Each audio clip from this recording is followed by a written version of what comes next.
De retour sur le studio de Matin Bonheur, mesdames et messieurs, vous êtes dans Instant Vérité et je suis en train de parler de l'école, voilà, de l'anticipation des congés par les élèves, voilà, avec monsieur Abdoulaye, monsieur Kouyaté Abdoulaye, il est inspecteur général, il est le chef de cabinet du ministre de l'Éducation nationale, de l'enseignement technique et de la formation professionnelle. Alors, monsieur, donc, vous dites qu'il n'y a pas de temps vacant et que c'est tout à fait normal qu'il est possible pour un professeur d'arrêter les notes, de calculer les moyennes, de faire les cours, de faire les devoirs, sans que vraiment cela n'ait aucune incidence sur, je vais dire, les élèves. Ce que je peux dire, l'année scolaire est, je ne dirais pas saucissonnée, mais est repartie, n'est-ce pas, en nombre de semaines. Si vous prenez le premier trimestre, il compte, n'est-ce pas, 12 semaines. Et ces 12 semaines doivent être largement, totalement consommées pour être conformes aux normes internationales. Et puis, il y a, dans ces 12 semaines, il y a 360 heures. Le deuxième trimestre, c'est 11 semaines. 330 heures. Et toutes ces heures-là doivent être conformes. Et je dois rappeler que la Côte d'Ivoire vient de loin parce qu'en 2011, quand Madame le ministre prenait les rênes, n'est-ce pas, de ce département, il y avait, pour l'année, nous étions largement en deçà de la norme internationale. C'était 675 heures. À partir de l'entrée de 2015-2016, on était à 832 heures. Et aujourd'hui, nous sommes à 1020 heures. Quand on vous écoute, c'est pour répondre, c'est pour être en phase avec la norme internationale. Ce n'est pas pour, je vais dire, comprendre les enfants, les élèves qui sont en face de vous, qui lancent manifestement un cri, qui disent que bon, ils sont fatigués, mais malgré cela, bon... Mais ce que je veux dire, c'est que chaque acteur, n'est-ce pas, a son rôle.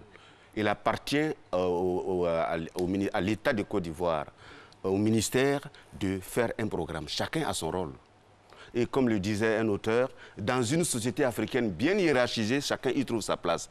Dans une société moderne, bien organisée par les lois, chacun a sa place. Les élèves ont pour rôle, n'est-ce pas, d'aller à l'école, de faire les apprentissages, n'est-ce pas, de se soumettre, n'est-ce pas, à ce qu'on leur dit. Et le rôle de l'administration, c'est de fixer la date de l'entrée. C'est de fixer, n'est-ce pas, la date, n'est-ce pas, des congés et ainsi de suite. Chacun a son rôle. Chacun doit se conformer à son rôle. Et l'année est faite de telle sorte qu'il n'y a pas de surexploitation, n'est-ce pas, des élèves. Je le dis. Et cela est conforme, n'est-ce pas, à la norme. Si chacun a son rôle, si chacun a son rôle, qui sont, je vais dire, ceux que vous avez rencontrés dans la recherche de solutions. Parce que le phénomène perdu, oui, mais non, mais nous avons rencontré... L'anticipation des congés par les enfants perdus, d'année en année, ça prend de l'ampleur. Nous avons rencontré, n'est-ce pas, les parents d'élèves. Nous avons rencontré les parents. Madame le ministre, le mardi dernier, a rencontré les parents d'élèves. Et il ne s'agissait pas seulement des parents d'élèves.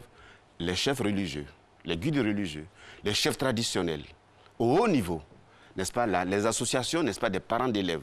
Et toute la communauté éducative a été retenue. Parce qu'en fait, est-ce que chaque acteur, n'est-ce pas, de notre système scolaire joue son rôle? Est-ce que les parents ont un encadrement qu'il faut pour donner une bonne... Alors vous jetez la responsabilité sur les parents. Non, je ne jette la responsabilité, mais je pose une question. Je m'interroge. Je m'interroge. À partir du moment où tout le monde sait, depuis le début de l'année, que l'année, on rentre à telle date, on va en vacances de Noël ou bien de Toussaint à telle date, chacun le sait, toute la communauté le sait. Mais pourquoi vouloir anticiper? Parce que si on ne le fait pas, ça va jouer, ça pourrait jouer sur, n'est-ce pas, les dates des examens. Il y a un programme qui ne serait pas accepté. Mais pourquoi vous ne rencontrez pas les élèves eux-mêmes? Oui, si, les élèves ont été rencontrés. Les élèves ont été rencontrés, mais les élèves, évidemment, c'est que vous ne savez pas. À Agoville, à Dimbokro, à Bassam, le préfet, le directeur régional, les chefs religieux, les chefs traditionnels ont rencontré, n'est-ce pas, le collectif des élèves pour leur faire part, n'est-ce pas, de l'exigence du respect du calendrier scolaire. Les élèves ont chose, et c'est la raison pour laquelle nous posons la question, il n'y a pas de manipulation. Quand vous rencontrez les élèves, mais ils sont de bonne foi, ils regrettent, n'est-ce pas, leurs actes. Mais 48 heures après, n'est-ce pas, ils reviennent, n'est-ce pas, avec des jets de pierre, avec des gourdins, n'est-ce pas, avec des sifflets. Il y a un problème. Voilà, il y a un problème, vous voyez. C'est pourquoi nous posons des questions s'il n'y a pas de manipulation. Parce que quand vous rencontrez les élèves partout, les élèves ont été rencontrés. Partout. Quand il y a des problèmes, les élèves sont rencontrés avec, n'est-ce pas, leurs responsables, les premiers responsables. les élèves sont rencontrés. Et quand vous les rencontrez, n'est-ce pas, ils montrent, n'est-ce pas, la bonne foi, ils montrent qu'ils sont suffisamment responsables et soucieux, n'est-ce pas, de leur avenir. Mais 48 heures après ou bien 24 heures après, ils reviennent. Donc ça vraiment, ils reviennent 48 heures après, mais vous ne savez toujours pas. Comment? Vous dites que cela relève de la manipulation. Oui, non, je ne l'affirme pas, mais je me pose des questions et tout le monde doit pouvoir se poser des questions. Depuis le début de l'émission, vous parlez de manipulation. Vous ne l'affirmez pas. Oui, je ne l'affirme pas, mais je dis oui, c'est ça. Parce que quand on voit ce qui se passe en amont, on se pose des questions. Pourquoi 10 jours ou bien 3 semaines avant les vacances? Vous savez, monsieur Abdoulaye, avant, dans les années 90, on arrêtait les notes le 21 décembre. Le 22, on calcule les notes, on calcule les moyennes et en même temps, voilà, on va en congé. Non, on s'en va. Il n'y avait pas de problème.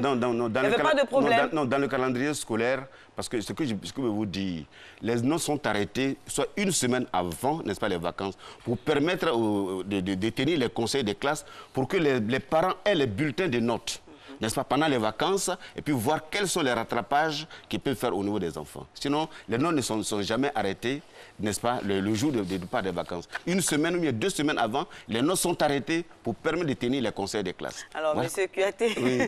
Merci beaucoup. Je vous en prie. Merci d'être venu sur le plateau de Instant Vérité pour dire votre part de vérité sur l'anticipation des congés par les élèves. Mesdames et messieurs, merci à vous d'avoir suivi cette tranche. Restez avec nous, Matin Bonheur continue.